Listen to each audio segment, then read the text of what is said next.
스마트증권통의 업종 마스터 클래스 클래스통 2차 전지 그 세 번째 세션 진행해 보겠습니다. 그동안에는 2차 전지 하면은 양극재, 음극재, 분리막, 전해질 이것만 생각했다면은 이제는 또 폐배터리가 상당히 또 핫한 종목군이 되고 있습니다. 대세인 폐배터리 과연 메가 트렌드로 이어질 것인가? 이 부분 궁금하시죠? 지금부터 KB증권의 하인환 연구원의 강의 들어보시죠.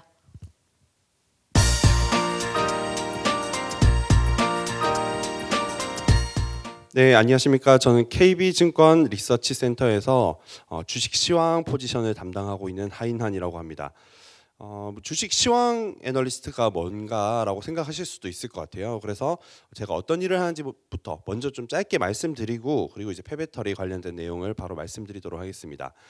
이제 앞서 말씀드리셨던 두 분의 애널리스트는 제가 알기로는 2차 전지를 전문으로 담당하는 그런 섹터 애널리스트로 알고 있습니다. 저는 이제 주식 시황 포지션으로 지금 근무를 하고 있고요. 주식 시황 포지션은 뭐 경제도 다루고 정치적인 현상들도 같이 다루면서 우리 한국 주식시장이 어떻게 흘러가고 있는지에 대해서 좀 설명을 하고 전망을 하는 그런 포지션입니다. 저는 최근에는 또 이제 글로벌 현상으로 제가 가장 주목해서 보고 있는 것이 탈세계화 현상이거든요.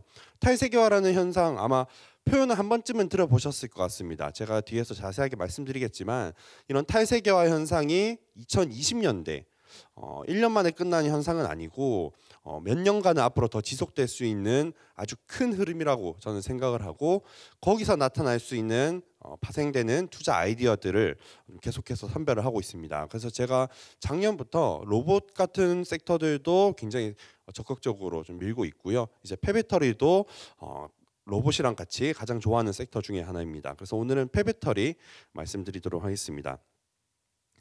말씀드렸던 이 세계화라는 현상에 대해서 먼저 좀 말씀드려야 될 것 같습니다. 이 차트가 제가 작년부터 올해까지 가장 많이 쓰고 있는 차트 중에 하나입니다. 이 차트는 세계화 지수라고 이해해 주시면 되고요. 이 차트가 위쪽으로 올라간다라는 것은 세계화 흐름이다라고 이해하시면 되겠습니다. 반대로 밑으로 떨어지면 탈세계화 흐름 이렇게 이해하시면 되고요. 수식을 뭐 간략하게 말씀을 드리면은 대략 한 180개국 이제 뭐 거의 전 세계가 되겠죠. 그래서 전 세계라고 제가 좀 편하게 말씀을 드리면 전 세계의 수출과 수입을 합한 금액을 GDP를 합한 금액으로 나눈 숫자입니다. 이제 분자의 수출, 수입 합계가 있는 거죠. 수출과 수입은 교역량을 의미하잖아요. 그래서 이 세계화라는 것은 여러 국가들이 서로 교역을 늘려가는 과정으로도 이해할 수 있기 때문에 이 차트가 위쪽으로 올라간다라는 것은 곧 세계화 흐름으로 이해해 주시면 되겠습니다. 그럼 지금 보시면은 이 차트에 초록색으로 표시가 되어 있는데 탈세계화 흐름이 나타나고 있는 셈인 거죠. 이 차트가 떨어지고 있기 때문입니다. 그리고 이전에 또 언제 이 탈세계화 현상이 나타났는가라고 보면은 1970, 80년대 그리고 1910년부터 한 4, 50년대까지 이 탈세계화 현상이 나타났습니다. 특히 우리나라 국민들한테는 이 탈세계화라는 현상이 더 이제 좀 생소한 개념일 수도 있겠습니다. 우리는 이제 뭐 저 같은 경우는 초등학교 때부터 교과서에서부터 우리는 세계화 시대를 살고 있고 다른 나라에 뭐 해외여행을 가고 뭐 이런 얘기들을 뭐 10년, 20년간 배워오면서 살아왔거든요. 그래서 이 세계화라는 것을 아주 당연하고 우리 심리 속에 이제 전제돼 있는 기본 조건으로 생각을 보통 하시는데 그 조건이 이제 좀 흔들리고 있다라는 겁니다. 흔들리는 이유는 뭐냐? 이유는 딱 두 가지입니다. 경제 위기, 전쟁 이렇게 두 가지거든요.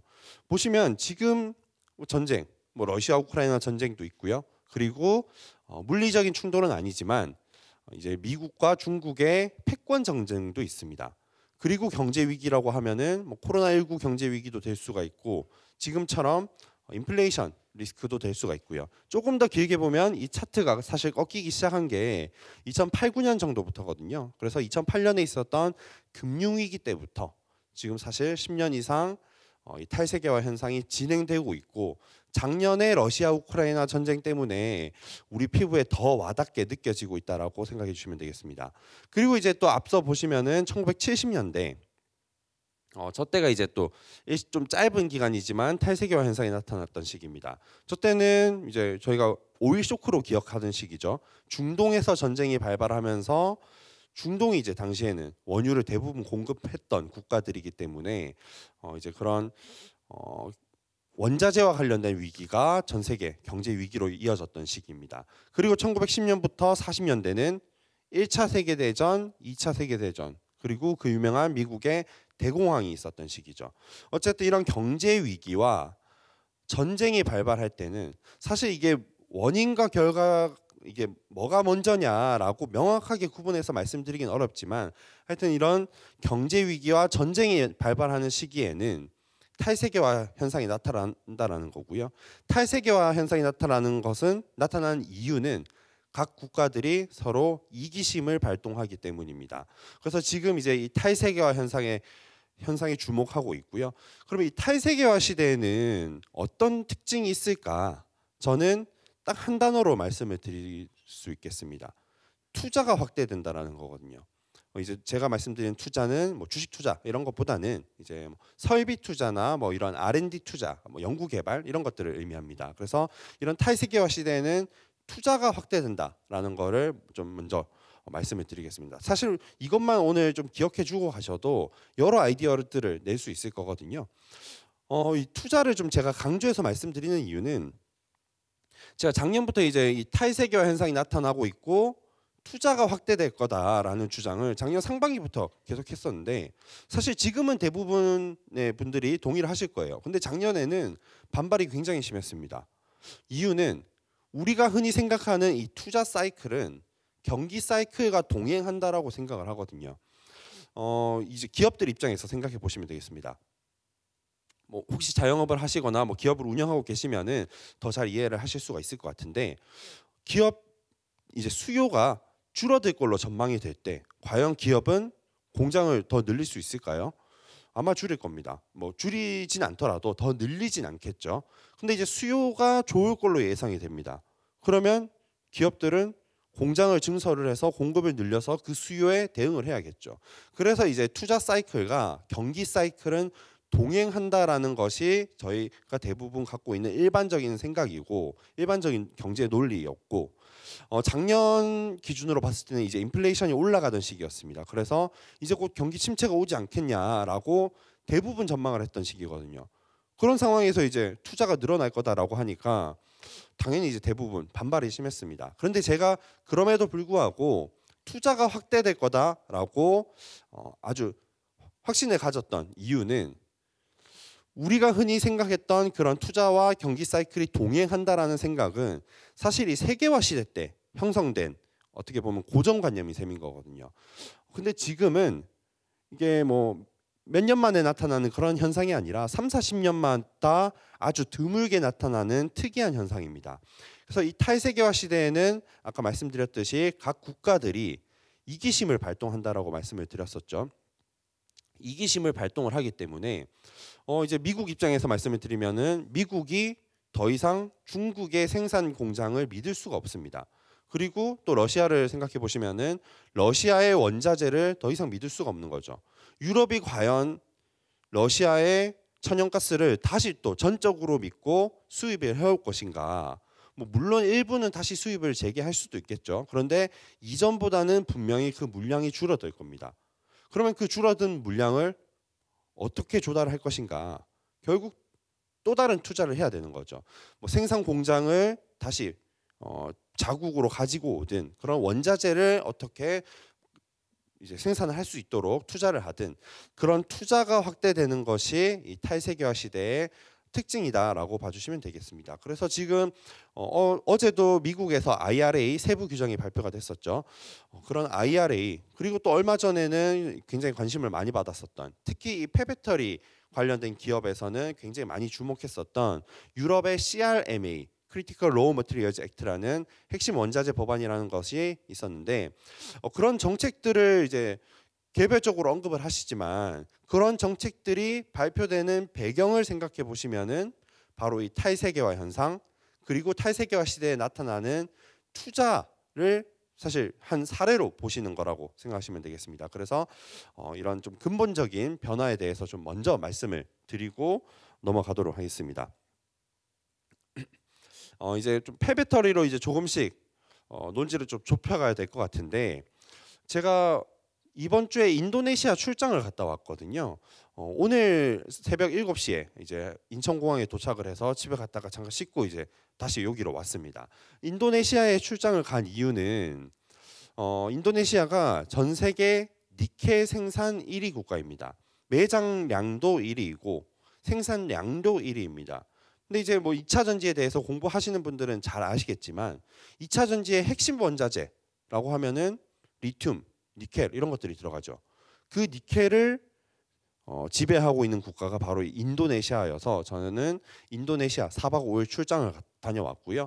인도네시아에서 PT 발레 인도네시아라는 그 니켈 생산 기업이랑 이제 제가 탐방을 가서 이런저런 얘기들을 좀 나눠봤고, 그리고 아네카 탐방이라고 하는 또 인도네시아 이제 정부가 좀 지분을 많이 갖고 있는 인도네시아에서 리딩 컴퍼니죠. 그래서 이제 니켈 생산을 굉장히 많이 하는 그런 기업들도 방문을 하면서 이런 좀 니켈이나 이런 시장에 대해서 원자재에 대해서 인도네시아가 어떻게 보고 있나 그거를 좀 파악을 해봤습니다. 인도네시아만 제가 출장을 다녀왔지만 이런 해외 국가를 말씀드리는 이유가 이것도 결국 이 탈세계화 현상이 나타나고 있는 중이거든요. 바로 자원민족주의입니다. 이런 표현 혹시 들어보셨을지 모르겠는데 쉽게 생각하시면은 석유를 생각해 보시면 될 것 같아요. 석유, 뭐 지금은 이제 미국이 셰일 혁명 이후로 생산을 많이 하면서 그 이제 사우디를 중심으로 한 오펙의 카르텔이 좀 무너져가고 있는 상황이긴 하지만 지난 몇십 년간 사우디와 이제 그런 중동 산유국들을 중심으로 해서 오펙이라는 그런 이제 협의체가 있었죠. 일종의 카르텔이었습니다. 그런 카르텔도 사실 석유라는 자원을 중심으로 한 자원 민족주의였습니다. 근데 이제는 이 2차 전지에 대한 수요가 급증하는 상황에서 이런 리튬이나 니켈을 보유하고 있는 국가들이 이제 과거의 오펙처럼 이 자원 민족주의 행보를 이제 좀 본격화하려는 움직임을 나타내고 있습니다. 그래서 이제 이 인도네시아, 제가 이제 다녀온 인도네시아가 니켈판 오펙을 만들겠다라고 좀 얘기를 하고 있는 상황이거든요. 이제 몇몇 국가 뭐 그렇게 국가들이 많지 않습니다. 여기 지도 보시면은 인도네시아, 뭐 호주, 뭐 이런 국가들이 대부분 생산을 많이 하는 국가들이고요. 어쨌든 이 인도네시아가 자국을 중심으로 해서 니켈을 기반으로 한 오펙 같은 그런 카르텔을 만들겠다라고 언급을 하고 있습니다. 카르텔을 만들겠다라는 것은 공급량을 조절하겠다라는 거거든요. 그럼 이제 우리나라처럼 또 이제 최근에 CRMA라는 정책을 발표했던 유럽도 비슷할 겁니다. 우리나라랑 처지가 비슷합니다. 이제 광물을 별로 갖고 있지 않은 상황에서 2차 전지가 이렇게 커져가고 있는데 이 광물을 어떻게 조달해 올 것인가? 이게 굉장히 중요한 문제가 될 수밖에 없거든요. 그런 관점에서 이제 저는 폐배터리 리사이클링을 보는 거고요. 어쨌든 이런 인도네시아가 그런 행보를 보이고 있습니다. 그리고 인도네시아뿐만 아니라 리튬 쪽에서도 같은 움직임이 나타나고 있습니다. 그래서 이제 더 큰 문제가 되는 거죠. 리튬 쪽은 여기 왼쪽 이제 남미 쪽에 있는 아르헨티나, 칠레, 볼리비아 이렇게 3개국이 연합을 해서 또 리튬판 오펙을 만들겠다라고 최근에 좀 언급을 하고 있거든요. 이거는 이제 뉴스 찾아보시면은 뭐 쉽게 찾아볼 수 있는 뉴스이기 때문에 한 번쯤 읽어보시는 것도 좋을 것 같습니다. 어쨌든 이 리튬 쪽에서도 카르텔을 만들어서 공급량을 조절하겠다라고 하는 거죠. 그럼 다시 한번 또 말씀드리듯이 유럽이나 우리나라처럼 그런 광물을 직접 보유하고 있지 않은 국가들 입장에서는 공급 리스크에 직면할 수밖에 없습니다. 그래서 이런 것들을 극복하기 위한 정부 정책이 지금은 본격화되는 시기고요. 앞으로 더욱더 그러한 움직임이 본격화될 거다라고 생각을 합니다. 그리고 그 정부 정책의 핵심은 이 폐배터리 리사이클링에 대한 투자가 확대되는 것을 의미할 테고요. 이거는 이제 인도네시아 이제 장관이 인도네시아에서 이제 지난주 금요일에 우리나라에 방문을 해서 이제 인도네시아 해양조정투자장관이라는 분이 방문을 해서 우리나라 국토부 원희룡 장관께서도 이제 같이 그 행사에 참석을 했었고요. 거기서 이제 발표한 내용을 제가 참석을 해서 좀 들었던 내용입니다. 이 인도네시아라는 국가는 이 자원, 니켈이라는 자원을 갖고 있기 때문에 다운스트림, 이제 업스트림은 뭐 시추하고 이런 것을 의미하고요. 다운스트림으로 갈수록 그것을 활용한 후방 산업이라고 보시면 되는데, 이 후방 산업으로 계속해서 진출을 하고 투자를 확대하겠다라는 계획을 보이고 있습니다. 그리고 아직은 이 인도네시아라는 국가가 기술력이 그렇게 높지가 않거든요. 그래서 이 자원은 갖고 있지만 그것을 가공하고 처리하고 또 산업을 고도화하는 그런 기술은 부족합니다. 그런 관점에서 우리나라랑 협력을 계속 하려고 하고 있는 거죠. 그래서 원희룡 장관께서 아마 지지난주쯤에 이제 인도네시아를 방문을 하셨었고, 우리나라 기업들을 이끌고 방문을 하셨었고, 그 이후에 이제 한 주쯤 지나서 인도네시아 측에서 기업들을 대동을 해서 우리나라에 방문했던 게 지난주 금요일입니다. 네, 그리고 이제 유럽 쪽에서 이런 정책들을 발표를 하고 있는 거죠. CRMA라는 정책, 이제 조금 발표된 시간이 조금 지나긴 했지만 어쨌든 다시 한번 또 말씀을 드리면은 유럽도 우리나라랑 마찬가지인 상황이라고 말씀을 드렸습니다. 광물이 나지 않는 국가죠. 광물이 매장되어 있지 않는데 뭐 2차 전지나 이런 수요가 높아지고 있기 때문에 극복을 해야 될 겁니다. 그래서 이제 CRMA라는 정책을 발표를 했는데, 이게 사실 뭐 어려운 용어들이 있지만 그냥 아주 쉬운 단어로 제가 말씀을 드리면은 뭐 아껴 쓰고 다시 쓰고 딴 데서 이제 수입해 오고 뭐 이런 겁니다. 여기서 이제 아껴 쓴다라는 거는 우리나라도 이제 2월 말에 핵심 광물 확보 전략을 발표했는데 마찬가지였거든요. 비축을 하자라는 겁니다. 아껴 쓰자라는 거죠. 없기 때문에 아껴 써야 되는 거죠. 그리고 다시 쓰자. 이게 페베터리 리사이클링입니다. 그래서 이제 다시 쓰자라고 아주 그냥 쉽게 이해하시면 될 것 같아요. 우리가 할 수 있는 방법은 다시 쓰는 것밖에 없기 때문이죠. 아니면은 이제 또 인도네시아 같은 국가에 우리가 진출을 하면서 우리가 기술력을 제공을 해주면서 그쪽에 자원을 확보를 하는 거죠. 그래서 뒤에 또 이제 말씀드렸지만 포스코홀딩스 같은 기업들을 저는 그런 관점에서 좋아하는데, 어쨌든 그렇게 또 해외에 진출하고 있는 광물 기업들도 이제 뭐 폐배터리의 연장선으로 좀 봐주시면 좋을 것 같습니다.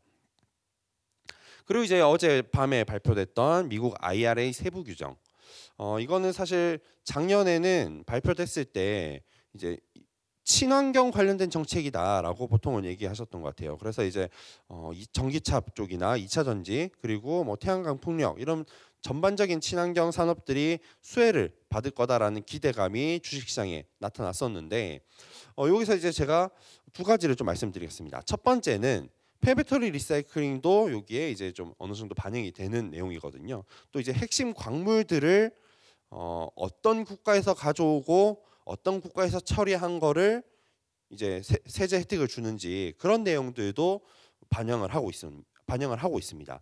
어제 나온 내용으로는 이제 우리나라에서 이제 딴 데서 수입해온 것을, 우리나라는 미국이랑 FTA가 체결이 돼 있기 때문에 FTA 체결된 국가에서 가공 처리를 할 경우에는 세제 혜택을 받을 수 있다라고 얘기를 했습니다. 근데 여기서 우리나라가 같은 세제 혜택을 받을 수 있는 국가로 인도네시아나 아르헨티나 같은 국가들도 포함해 달라라고 얘기를 했거든요.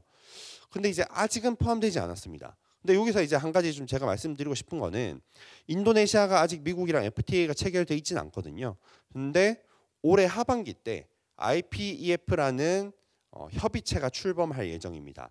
이거는 인도 퍼시픽 이코노믹 프레임워크라고 해서 인도 태평양 경제 프레임워크입니다. 미국이 주도로 해서 대략 한 14개 국가들이 연합을 하는 거고요. 중국에 대항하기 위해서 경제 협력을 맺는 겁니다. 경제 협력을 맺는 거기 때문에 그 IPEF에 속한 국가들끼리는 아무래도 뭐 관세를 낮춰주거나 뭐 그런 내용들이 될 수가 있겠죠.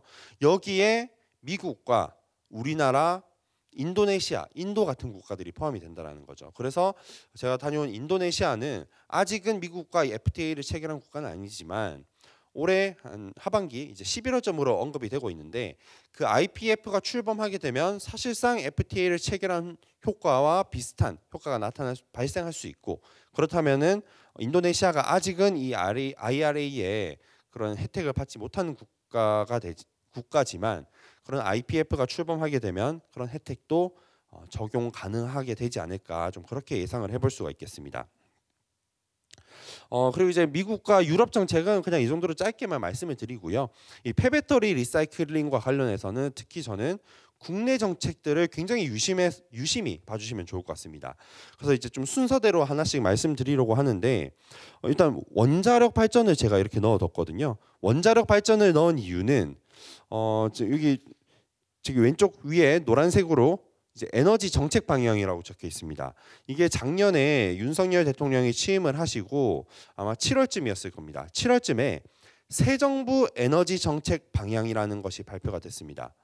이제 지금 이제 새로 출범한 정부가 에너지 정책과 관련해서 어떤 정책 방향성을 보일 것이다라는 것을 보여준 거기 때문에 이번 윤석열 대통령 임기 5년 동안에는 가장 중요한 발표 내용이었다라고도 이해하실 수가 있을 것 같은데 여기서 이제 크게 4가지 분야가 언급이 됐습니다. 원자력 발전, 지금 정부가 원자력 발전 굉장히 적극적으로 밀고 있잖아요. 그리고 폐배터리 리사이클링, 사실 뿐만 아니라 폐플라스틱 리사이클링도 같이 언급을 했습니다. 어쨌든 저는 범위를 좀 좁혀서 폐배터리 리사이클링으로 좀 말씀드리면은 근데 이거는 좀 작년 상황을 돌이켜 보셔야 될 것 같아요. 작년 7월쯤으로 돌아가서 생각을 해보시면은 지금이야 폐배터리 리사이클링이 뭐 주식시장에서도 굉장히 많은 관심을 받고 있지만 작년 7월에는 사실 그 정도 관심이 있지는 않았었거든요. 그리고 아직 또 이 산업이 본격적으로 개화하기 직전의 단계입니다.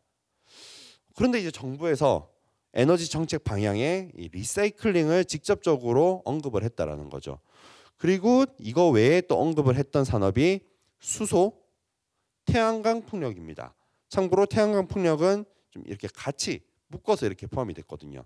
이렇게 4가지가 주로 거론된 산업들인데 이 에너지 정책 방향을 보면서 제가 느꼈던 거는 태양광 풍력 쪽은 생각보다 비중 있게 다뤄지진 않았다라는 거죠. 2개가 같이 묶여져서 다뤄졌기 때문에 생각보다 강하게 정책을 미는 업종은 아니구나라는 점도 좀 느꼈습니다. 하지만 이제 이것도 뭐 최근에 이제 주가가 좀 빠졌었고 뭐 IRA 뭐 이런 것들도 같이 기대할 수 있기 때문에 그런 뭐 중단기적인 흐름까지는 뭐 안 좋게 볼 필요는 전혀 없다라고 생각을 하고요. 어쨌든 그런 정책적인 스탠스를 좀 참고해 보시면 좋을 것 같고 이제 폐배터리 리사이클링을 제가 눈여겨봤던 것이 아직은 굉장히 작은 산업임에도 불구하고 이렇게 원전, 수소, 태양광 풍력이랑 같은 반열에 올라서 다뤄졌다라는 겁니다. 그만큼 정부에서 강하게 정책을 추진할 것을 암시했던 게 아닐까라고 저는 생각을 합니다. 그리고 사실 지금 정부에서 2차 전지 쪽을 굉장히 적극적으로 지원을 해주고 있거든요. 2차 전지를 완성시키는 게 저는 폐배터리 리사이클링이라고 생각을 합니다. 전기차가 친환경 산업이라고 보통 생각을 하시지만 전기차에서 발생하는 폐배터리를 그대로 버리게 된다면 이게 환경 오염 문제로 이어질 수가 있거든요. 그래서 거기서 이제 폐배터리 리사이클링을 통해서 재사용 또는 재활용을 하게 된다면은 전기차도 좀 더 완전한 형태의 친환경 산업으로 발전될 수가 있을 겁니다. 그래서 저는 이 전기차의 친환경적인 성격을 완성시켜주는 측면에서도 이런 폐배터리 리사이클링을 좀 관심 가져주시면 좋을 것 같습니다. 그리고 이렇게 정책 방향이 나왔었고요. 그 이후로 작년부터 계속해서 정책들이 발표되고 있습니다. 올해도 2월 말에 핵심 광물 확보 전략이라는 정책이 정부에서 발표가 됐고 상반기 중으로 지금 언급이 되고 있는데 재자원화 산업 활성화 로드맵 뭐 이런 것들이 또 발표될 예정입니다. 그래서 추가적인 정책 모멘텀도 아직 남아 있다라는 점 참고해 보시면 되고요. 이거는 이제 작년 9월쯤에 발표됐던 내용인데 순환경제 활성화 방안이라는 내용이었습니다. 폐배터리뿐만 아니라 폐플라스틱도 같이 다뤄졌던 내용이고요. 여기서 몇 가지 언급된 내용에 대해서 제가 제 나름 해석을 해봤습니다. 먼저 여기 전기차 배터리에 독자 유통 기반을 마련하겠다라는 계획이 여기 순환경제 활성화 방안에서 언급이 됐거든요. 저는 이게 굉장히 의미가 있다고 생각을 했습니다. 뭐 이걸 가지고 정말 제 나름 해석을 하는 거긴 하지만 전기차에서 배터리는 사실 부품이잖아요. 그래서 이제 전기차가 유통될 때 그냥 같이 포함이 돼서 유통이 되는 겁니다. 그래서 B2C 산업이 아니라 B2B 산업인 셈인 거죠. 근데 이 전기차 배터리를 독자적으로 유통할 수 있도록 기반을 마련해 주게 된다면은 상황이 달라지게 되는 거죠. 이걸 통해서 전기차 배터리 2차 전지 업체들도 뭔가 사업을 구상을 해볼 수가 있을 테고, 또 완성차 업체들도 또 다른 사업을 구상을 해볼 수가 있겠습니다. 그리고 또 이제 이 배터리가 전기차의 하나의 부품이 아니라 독자적인 시장으로 또 새롭게 유통이 되게 된다면은 결국 이게 다 쓰고 났을 때에 나타날 수 있는 또 비즈니스 환경은 결국 폐배터리 리사이클링인 거죠. 그래서 저는 이 배터리의 독자 유통 기반을 마련하겠다라는 것이 배터리 시장 자체의 규모를 더 키워줄 뿐만 아니라 폐배터리 시장도 좀 활성화할 수 있는 그런 근거로 또 이해해 보실 수가 있겠습니다. 그리고 이제 여기 두 번째, 배터리 전주기 이력 관리 체계 구축, 뭐 이런 내용이 또 있었거든요. 이건 이제 배터리가 이제 처음 만들어졌을 때부터 폐배터리로 이제 뭐 처리가 되거나 그냥 완전히 버려질 때까지 뭔가 이제 그 전 주기를 관리하겠다라는 겁니다. 뭐 관리하는 거에서 뭐 교체나 뭐 이런 것들도 있을 수가 있겠고요. 뭐 수리해주는 그런 서비스도 나타날 수가 있는 거죠. 그런 여러 가지 아이디어들을 생각을 해볼 수가 있을 테고, 이거는 이제 뭐 주식시장에서 아직 봐야 되는 건 아니지만 아마 기업들이 이런 거를 통해서 뭔가 사업들을 구상을 하고 있지 않을까라고 생각을 합니다. 그리고 저희 같은 주식 투자자 입장에서는 결국 그게 투자의 기회가 되는 거죠. 제가 지금 인도네시아 출장을 갔다 왔다라고 말씀을 드렸는데, 우리나라도 이런 비즈니스가 이제 조금씩 나타나고 있는 것 같습니다. 근데 인도네시아에 갔을 때 좀 재밌었던 것이 인도네시아는 그 전기차 도입을 굉장히 적극적으로 하려고 하고 있거든요.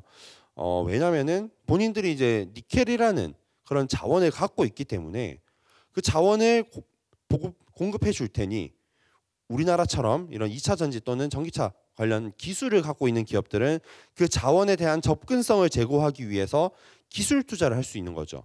인도네시아가 갑자기 반도체 공장을 끌어들이기는 쉽지 않을 겁니다. 왜냐하면은 우리나라 같은 국가들한테 줄 수 있는 것이 없기 때문이죠. 기브 앤 테이크 관점에서 보신다면은 결국 인도네시아가 주고 받을 수 있는 산업이 이 전기차 쪽이고, 그래서 그쪽과 관련해서 이런저런 사업들을 정책적으로 추진하려고 하고 있는데, 뭐 이런 사례가 있더라고요.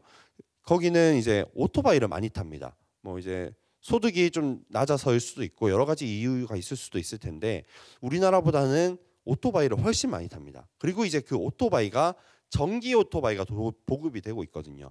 전기 오토바이이기 때문에 이런 2차 전지 배터리 같은 것들이 들어가겠죠. 그래서 어떤 이제 충전소 같은 곳에 가면은 이 전기 오토바이를 거기서 이제 플러그를 꽂고 충전하는 것이 아니라 배터리를 교체해 줍니다. 그런 이제 사업들이 활성화될 수가 있는 거죠. 배터리를 교체해 주게 된다면은 저희 같은 이제 소비자 입장에서는 그냥 교체만 하면 되니까 뭐 그걸 충전하고 있는데 뭐 한 2-30분 기다리는 것보다는 훨씬 간편해질 수가 있겠죠. 또 이제 반대로 기업 입장에서는 교체를 한다라는 것은 교체받은 배터리를 그 기업이 소유하게 될 거잖아요. 소유한다라는 것이 저는 이 폐배터리 시장에서 가장 중요한 문제라고 생각하는데, 결국 폐배터리를 어디서 조달해 올 것인가라는 관점에서 본다면은 그 폐배터리에 대한 또는 배터리에 대한 소유권을 어떻게든 확보하려는 움직임이 계속 더 강화될 것입니다. 그런 충전소가 아마 그런 움직임 중에 하나가 될 테고요. 그래서 이제 배터리를 수거를 하게 돼서 소유권을 갖게 되면은 거기서 이제 성능이 많이 낮아진 거는 폐배터리로서 또 활용을 할 수가 있는 거죠. 그래서 이 소유권에 대한 접근성을 제고하는 방안 중에 하나가 또 그런 충전소에서 교환해주는 방식의 사업 영역이다라는 점도 참고해 보시면 될 것 같습니다. 그리고 이제 또 하나 좀 중요한 게 이제 작년 11월 1일에 2차 전지 산업 혁신 전략이라는 것이 정부에서 발표가 됐습니다. 여기서는 제가 제일 의미 있게 봤던 게 이 배터리 얼라이언스라는 겁니다. 뭐 이제 여기 제가 이렇게 쭉 적었거든요. 뭐 이제 정부도 포함이 됐고 협회들도 포함이 됐고 기업들도 포함이 됐습니다. 이 정부에서 배터리 얼라이언스를 만든다라는 거죠. 연합을 만든다라는 겁니다. 결국 이 완성차, 2차 전지, 뭐 셀업체든 소재 업체든 그리고 폐배터리 이렇게 전기차와 관련된 밸류체인 전반적으로 정부가 주도해서 연합을 만든 거고 거기에 정부 기관 그리고 협회들도 같이 포함이 됐습니다. 그렇기 때문에 이게 제가 이런 질문을 제일 많이 받았거든요. 이 그 폐배터리 시장이 기술력이 뭐 엄청나게 뭐 차이가 많이 나고 그런 산업까지는 아직 아닌 것 같습니다. 그래서 완성차 업체들이나 2차 전지 셀업체들처럼 규모가 큰 기업들이 이 시장에 뛰어들게 되면은 왜냐면 이제 돈이 된다라는 얘기가 워낙 많이 나오고 있으니까 이 시장에 직접 뛰어들게 되면은 뭐 이제 성일 하이텍 같은 그런 좀 상대적으로 영세한 기업들은 도태될 수밖에 없지 않겠냐. 그러면 장기적으로 봤을 때 이 기업들을 사야 되는지 모르겠다. 이런 질문을 가장 많이 받았습니다. 근데 저는 그런 우려를 불식시킬 수 있었던 것이 바로 이 배터리 얼라이언스라고 생각을 하거든요. 정부가 주도해서 이 산업을 조성을 하겠다라는 계획을 이 얼라이언스 하나로 저는 보여줬다라고 생각을 합니다. 정부에서 주도해서 하는 거고 거기에 폐배터리 리사이클링 기업들도 같이 포함이 됐기 때문에 폐배터리 리사이클링 기업들의 영역을 보존해 줄 가능성이 저는 오히려 더 높다라고 생각을 합니다. 그래서 여전히 투자 대상으로서 우리는 이 폐배터리 리사이클링 기업들을 지속해서 봐야 된다라고 좀 말씀을 드리고요. 그리고 이제 2월 말에 이 핵심 광물 확보 전략이라는 것이 발표가 됐습니다. 이제 아까 제가 그 유럽 쪽 CRMA 말씀을 드리면서 잠깐 언급을 드렸는데 뭐 크게 보시면 이렇게 네 가지입니다. 우리처럼 광물을 직접 보유하고 있지 않은 기업이 할 수 있는 방법. 아껴 쓰는 거죠. 그래서 비축을 확대하겠다. 재자원화 기반을 조성하겠다. 쉽게 말씀드리면 다시 쓰도록 유도하는 거죠. 그리고 다시 쓰도록 할 수 있게 만들기 위해서 정책적으로 세제 혜택을 주고 뭐 이런 여러 가지 지원들을 해주는 겁니다. 그리고 국내외 자원 개발 활성화.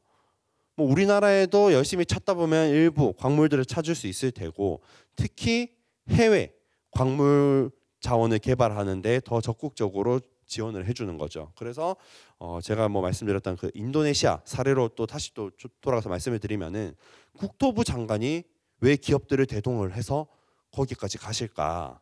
결국 이런 것들을 지원해주기 위함입니다. 그리고 작년에 이제 산업통상자원부 홈페이지를 들어가 보시면은 그 장관님이 해외에 출장을 가시는 그런 내용들도 항상 보도 자료로 올라오거든요. 작년부터 그 장관께서 해외 출장을 굉장히 많이 다니시더라고요. 뭐 호주 뭐 이런데 호주, 아르헨티나 이런데 출장을 많이 가시는 게 보도 자료로 다 확인이 됩니다. 그런 국가들의 공통점은 자원을 갖고 있는 국가들인 거죠. 장관이 뭐 나서서 즉 정부가 나서서 그쪽 정부와 이렇게 좀 협력 관계를 물꼬를 터주고 우리나라의 포스코홀딩스 같은 그런 자원 개발하는 기업들이 잇따라 진출을 하게 되면은 우리가 자원을 개발하고 거기서 가공하는 그런 기술을 그 국가에 또 전수를 해줄 수가 있는 거죠. 우리는 자원을 얻을 수 있고 그 국가들은 그런 기술을 얻을 수가 있을 겁니다. 그래서 이런 노력을 또 하고 있다라는 거. 그리고 이제 마지막으로 자원 협력 강화. 이거는 이제 뭐 장관들께서 이제 해외 다니시고 하는 것들로 이해를 해주시면 될 것 같습니다. 그래서 이런 정책들이 굉장히 적극적으로 추진되고 있고 폐배터리 리사이클링 분야를 아주 정확하게 지원을 해주고 있는 정책들로 봐주시면 될 것 같습니다. 거기에 더해서 이제 광물 자원 개발하는 그런 기업들도 같이 참고해 보시면 될 것 같고요. 그래서 이제 정부 정책들을 좀 말씀을 드리고 있는데 그 중에 또 하나 이제 좀 말씀을 드릴 게 있습니다. 소유권 문제 아까 제가 잠깐 말씀을 드렸는데 결국 이 폐배터리 리사이클링의 시작은 폐배터리를 가져오는 거에서부터 시작을 할 거잖아요. 폐배터리가 없으면 뭐 기술이 있건 아무 의미가 없는 거죠. 그래서 이 폐배터리 리사이클링의 주도권을 확보할 수 있고 가장 핵심이 되는 것은 저는 이 폐배터리를 어디서 가져올 것인가의 문제라고 생각을 합니다. 그리고 이거를 정부에서 2021년부터 민간에 주도권을 넘겨줬습니다.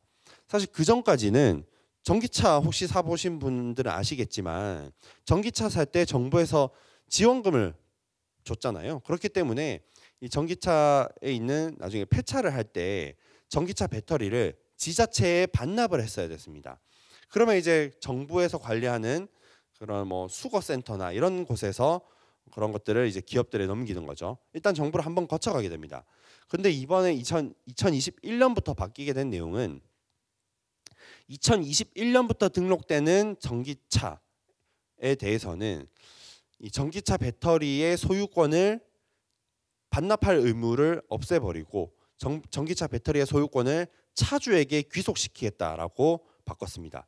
그러니까 2021년부터 등록되는 차량이기 때문에 아직 그런 배터리들이 시장에 나오기까지는 아직은 좀 많이 남았죠. 어쨌든 그렇게 이제 민간에게 배터리 소유권이라는 것을 넘겨줬다라는 것에서 저는 굉장히 큰 의미가 있다고 생각을 합니다.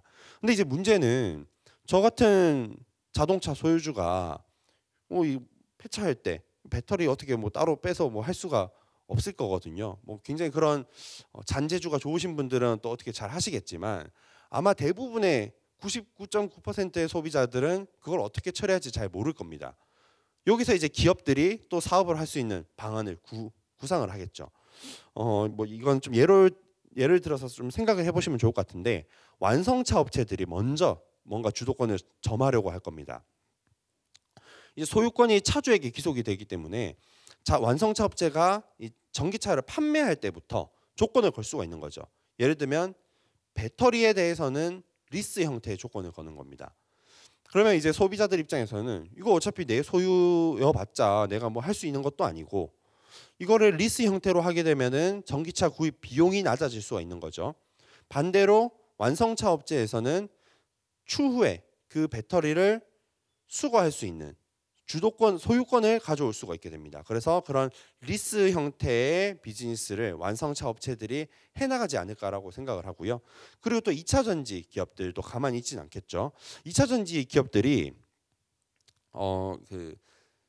렌트카 업체들이랑 좀 제휴를 하는 움직임들을 보이고 있습니다. 뭐 LG 에너지 솔루션도 그렇고요, SK온도 그렇고 그 렌트카 업체들이랑 제휴를 하는 움직임을 보이고 있는데 저는 좀 이렇게 생각을 해봤습니다. 렌트카 업체라면은 저희와는 다르게 구매력이 좀 훨씬 크죠. 뭐 몇십 대 사는 것도 아니고 몇백 대 이렇게 살 거니까 구매력 차원에서 저희와는 소비자로서 그런 파워가 좀 다릅니다. 그러면 이제 이 렌트카 업체들이 만약에 완성차 업체들한테 우리는 배터리를 리스 형태로 구입을 할 생각이 없다, 그냥 배터리 소유권은 온전히 우리에게 넘겨줬으면 좋겠다라고 할 수가 있는 거죠. 그러면 이제 2차 전지 셀 업체들은 그런 렌트카 업체들과 제휴를 함으로써 이 전기차 배터리의 전 주기를 관리를 해주는, 아까 뭐 제가 참고로 말씀드렸던 전기 오토바이처럼 뭐 교체를 해주는 것일 수도 있고요. 또는 이제 뭐 수리해주는 과정에서 추후에 폐 배터리를 가져올 수 있는 주도권을 확보할 수도 있을 겁니다. 어쨌든 어떤 방법이 향후에 지배적인 방식이 될지 모르지만 그런 방식들은 결국 이 배터리, 폐배터리 쪽에 대한 접근성을 높이기 위한 투자가 계속해서 확대되고 있다는 점에서 저희 같은 주식 투자자들 입장에서는 또 긍정적으로 봐주시면 되는 흐름이 되겠습니다. 그리고 이제 테슬라를 또 보셔야 될 것 같거든요. 테슬라의 이제 CEO가 이제 일론 머스크죠. 뭐 지금 여기 와 계신 분들 또는 시청하고 계신 분들, 그리고 저 또 앞서 아마 말씀하셨던 뭐 신뢰가 될 수도 있지만 아까 발표하셨던 2차 전지 애널리스트 두 분도 일론 머스크만큼 전기차에 대해서 알진 못할 겁니다. 뭐 그건 당연하겠죠. 근데 일론 머스크가 어떻게 하고 있는지를 본다면은 우리도 그 방향을 좀 투자 아이디어로서 참고해 볼 수 있지 않을까. 저는 단순히 이런 생각으로, 사실 제가 작년에 일론 머스크를 다루는 자료를 썼었거든요. 거기서 이제 결론을 내렸던 게 폐배터리 리사이클링이랑 로봇이었습니다. 이제 테슬라가 완성차 업체들 중에서 뭐 전기차뿐만 아니라 이제는 내연기관차까지 포함을 해서 완성차 업체들 중에서 영업이익률이 가장 높은 기업입니다. 영업이익률이 가장 높다라는 것은 비용 관리를 굉장히 잘 하고 있다라는 거죠. 비용 관리를 하는 방법이, 테슬라가 비용 관리를 하는 방법이 수직 계열화입니다. 이제 마케팅을 안 하는 걸로는 굉장히 유명하죠. 마케팅 비용이 제로입니다. 이제 일론 머스크가 그 트위터 같은 것에 올리면서 어떻게 보면 홍보 효과를 내기도 하는 거고, 그리고 이제 자동차를 직접적으로 생산을 하고, 그리고 배터리도 아직 완성된 것까지는 아니지만 배터리도 직접 생산을 하려고 하고 있습니다. 또 예를 들면 로봇 같은 것들도 생산 공장에 투입됨으로써 생산 공정을 자동화하는데 또 수직 계열화 관점에서 좀 볼 수가 있는 거죠.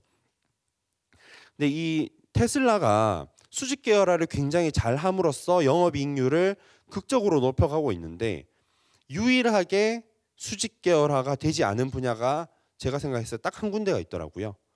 바로 이 원자재 쪽입니다. 테슬라가 니켈을 갖고 있는 건 아니죠. 테슬라가 리튬을 갖고 있는 건 아닙니다. 결국 이거를 해결하지 못하게 되면은 테슬라의 그 완전 무결할 것 같은 수직 계열화에 치명적인 문제가 생겨버리게 되는 겁니다. 특히 앞서 말씀드렸던 그런 자원민족주의라는 분위기가 더 확산되고 있는 지금 상황에서는 이 문제를 어떻게든 해결을 해야 되는 거죠. 그래서 이 테슬라가 이거를 해결하기 위해서 지금 보여준 방법이 두 가지입니다. 첫 번째가 광산 쪽에 직접 투자를 하는 거고요. 두 번째가 폐배터리 리사이클링에 투자하는 겁니다. 사실 폐배터리 리사이클링이 조금 더 먼저인 것 같은데, 2021년에 테슬라 홈페이지에 이런 내용이 올라왔습니다. 우리는 폐배터리 리사이클링 쪽을 이제 투자를 해 나갈 것이다. 그리고 그것이 원자재를 직접 구매하는 것보다 장기적으로 비용 절감에 훨씬 긍정적일 것으로 생각을 한다라고 홈페이지에 올라왔습니다. 그리고 이제 실제로 작년 초쯤부터 해서 이제 뉴스도 이거 쉽게 찾아보실 수 있는데, 테슬라가 그 실제로 리사이클링을 통해서 원자재를 추출을 해서 다시 쓰고 있다라는 뉴스들이 나오고 있습니다. 그리고 이제 밑에 있는 이 광산 투자, 이거는 작년 올해부터 좀 얘기가 많이 되고 있는 것 같아요. 뭐 이제 캐나다 기업을 인수를 추진을 하고 있다, 뭐 이런 내용들이 나오고 있는데, 결국 이 기업들이 해외에 광산을 갖고 있는 기업입니다. 이제 광산에 이제 뭐 투자를 하는 뭐 그런 쪽으로 이해를 해주시면 되겠습니다. 그래서 이 테슬라라는 전기차 명실공히 가장 선두 기업인 이 테슬라가 원자재와 관련해서 직면할 수 있는 문제점을 극복하기 위해서 선택한 방법이 바로 이 폐배터리 리사이클링과 광물 자원 투자라는 거죠. 우리는 테슬라가 보여주는 방향성을 뭐 그냥 따라만 가도 반은 먹고 들어가는 게 아닐까, 저는 그렇게 생각을 합니다. 네, 이제 현대자동차 뭐 이런 제가 사례를 좀 말씀을 드렸는데, 아까 완성차 업체들의 리스 형태 뭐 그런 부분에 대해서 좀 말씀을 드렸고요. 이거는 이제 작년에 현대자동차가 지속가능 경영 보고서에 발표했던 내용입니다.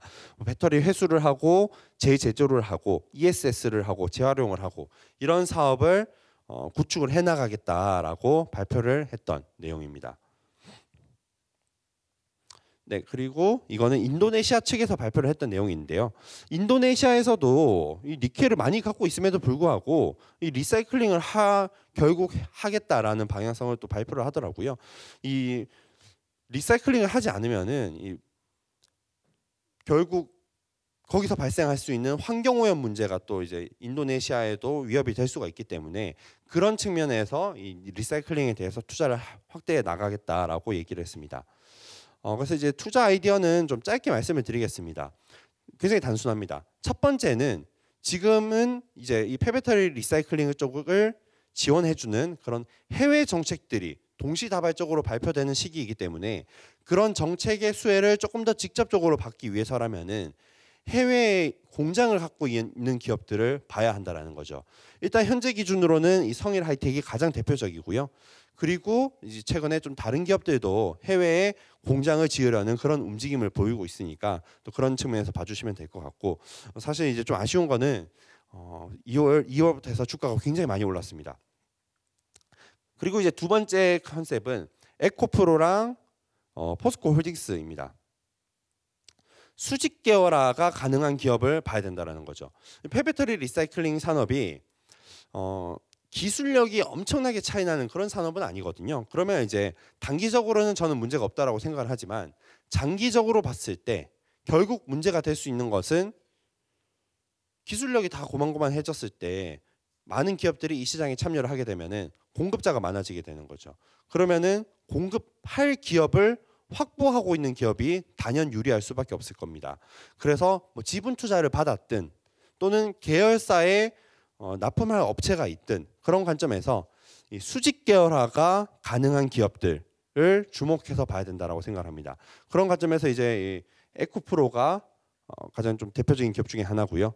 또 이제 이 포스코 홀딩스가 또 양극재, 음극재까지 같이 하고 있죠. 제가 여기 그림을 반만 가져왔는데 네이버에 제 이름을 검색을 하시면은 그 블로그 쪽 보시는 데서 아마 많은 분들이 제가 어제 올린 자료를 많이 인용을 하고 계시더라고요. 그래서 밑에 있는 그림까지 같이 좀 다운 받으실 수 있을 겁니다. 어쨌든 이 포스코 홀딩스는 수직 계열화뿐만 아니라 또 이제 해외 광물 자원 개발 이런 측면에서도 굉장히 잘 하고 있고 가장 큰 성과를 낸 국내 기업이기 때문에 특히 지금 시점에서는 저는 포스코 홀딩스를 또 가장 선호하고 있습니다. 다른 기업들에 비해서 좀 덜 오른 측면도 있기 때문에 그래서 이런 수직 계열화 관점에서 또 봐주시면 좋을 것 같습니다. 그래서 뭐 종목들은 이렇게 저는 섹터 애널리스트가 아니기 때문에 종목들은 이런 컨셉으로 좀 간단하게만 말씀을 드렸고요.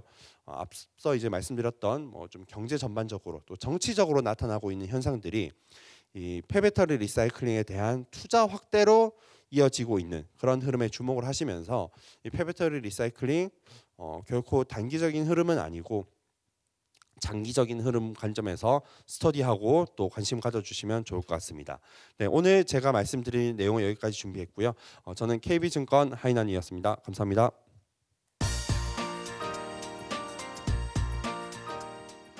네, 이렇게 해서 세 번째 세션에서는 폐배터리에 대해서 자세하게 살펴봤습니다.